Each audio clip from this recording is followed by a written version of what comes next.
Matt here again, and today I'm going to show you around the beautiful Sugarloaf Key KOA Resort located near Key West.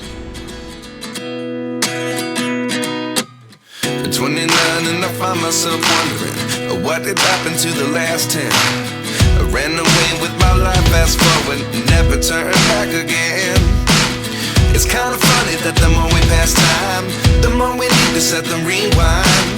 And 19 was the year I had to leave you, but now I'm seeing all the signs. Is this really happening? I can't believe it's true.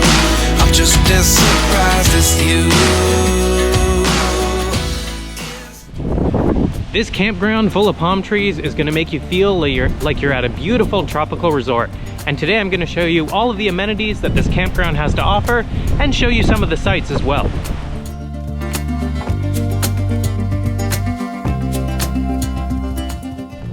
The campground has a mix of back-in and pull-through lots. Here's an example of one of the back-in lots. This is lot 308. And at each lot, you're actually going to find 2 sewer hookups for those long RVs. You're going to find power, 30 amp, 20 amp, 50 amp. You're going to find water. You're going to find cable TV as well. Like I mentioned, nice gravel pad. And each campsite is surrounded by lots of nice tropical vegetation, so you do get quite a bit of privacy compared to most KOAs.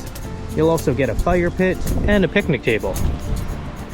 All but a few of the campsites at this campground have gravel pads. The high-end ones do have interlocking stone, but the gravel pads are perfectly level.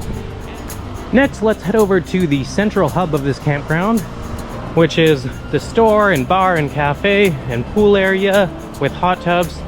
So many amenities just in this one small area. Here's a bit of a look inside the main store behind the pool area. Like I mentioned, all of your basic amenities and trailer supplies and some basic groceries as well, ice, that kind of stuff. You'll notice this really does feel like a resort. You can see a nice bar area here, covered patio area if you want to be in the shade, and a beautiful pool and hot tub.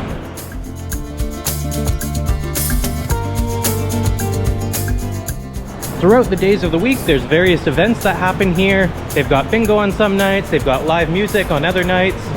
It's almost an event happening just about every night.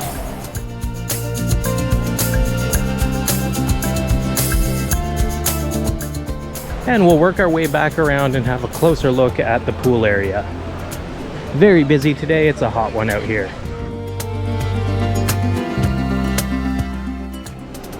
Nice big hot tub as well. Good if you're here on one of those cooler nights. Some more amenities that you're going to find in this pool area are cornhole. You're going to find bocce ball. You're going to find some nice shaded hammocks as well where you can lounge. It's quite the spot to be.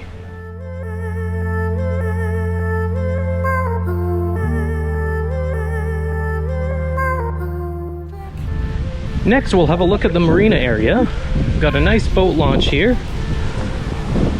Nicely sloped concrete pad. Of course, over here you can see that they've got a lot of equipment that you could rent. Everything from bicycles to kayaks to paddleboards. And they also have boat slips available here for an extra cost. So if you do bring any of your water toys along, this is a perfect spot to dock them for the time that you're here. There are actually 2 stores at this campground. They've got the Marina store here where you can do the boat rentals, get fuel, get bait and tackle, and some basic snacks.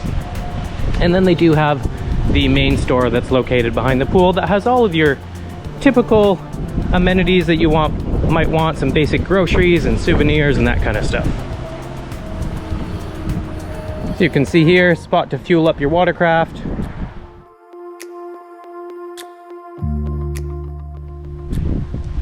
A unique feature about this KOA resort is that they also have a hotel located right within the resort. So if you're here and you don't have an RV, instead of the typical KOA cabin, you could be staying in one of these nice resort hotel rooms and use all of the amenities that I've been showing you.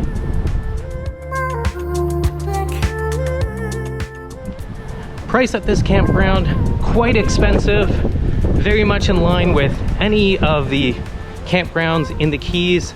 They're all pricey no matter where you go. Also very difficult to get in here. You do need to book pretty far in advance unless you're lucky enough to get a last minute cancellation. Let's have another look at one of the campsites. This is a pull-through campsite, site 210. And this one is a little higher end. You've got the interlocking stone patio area with some resin furniture, nice little fire pit, and of course all of the typical amenities, your water, your electrical, your power, and your cable TV. And over here, you can see another example of a lot. This is an even higher end lot that has the full interlocking stone. Fortunately, I can't give you a closer look because there is someone camping there right now. Give you another sampling here of a back-end lot. This is lot 109. You can see, like I said earlier, they're all surrounded by this really nice, tall, tropical vegetation, which does afford you quite a bit of privacy regardless of what campsite you're at. These nice little paths throughout the campground so that you can cut through the middle of some of the rows of campsites without having to walk too far.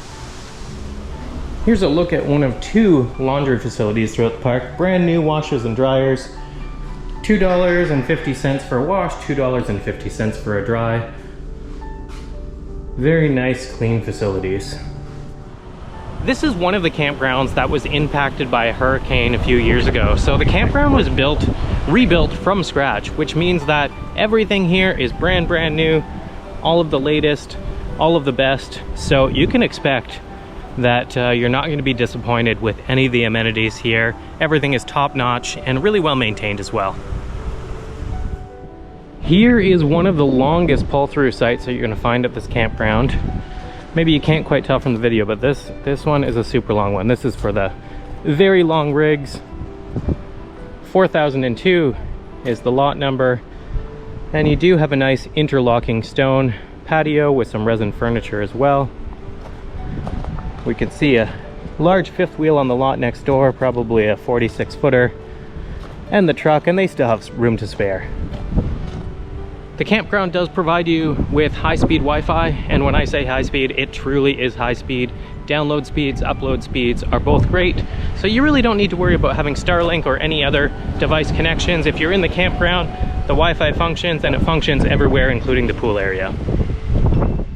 Of course, if you have a furry friend, this is going to be important to you. It's a nice little dog park in here, some artificial turf, which they actually sprinkler down every day, but some nice resin furniture in here too, so you can kind of hang out, even have some umbrellas so you can sit in the shade while your pooch plays around.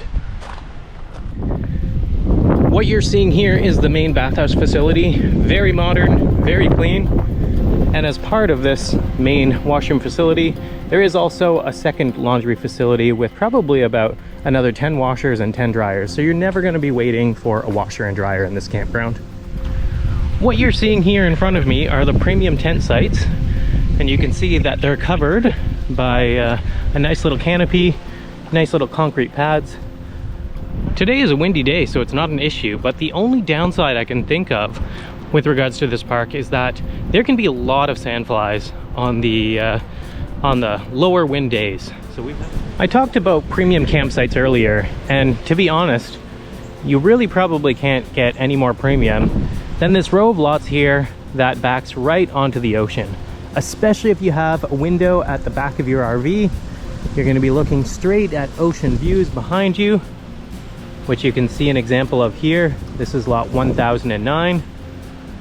So those are really the prime lots, even though most of them are still just gravel pads. Now let's walk through this area and actually walk over to the beach area, which, although these RV sites back onto the beach is still for use by everyone in the campground. So here is a look at this beautiful white sand beach. Got lots of patio chairs, lots of water toys as well, which is great if you have kids or if you're just young at heart. I'm just taking you down the beach here just so you can see what these lots look like where the RVs back in to the ocean view. Not too shabby.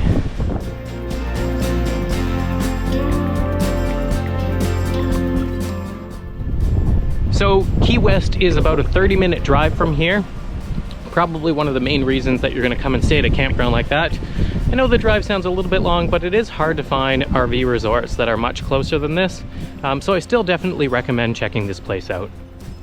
As always, if there's any questions that I wasn't able to answer in this video, please leave a comment below and I'll do my best to get back to you. If you enjoyed this video, don't forget to subscribe to our channel. It really does help us out. And don't forget to come back tomorrow to see where we go next.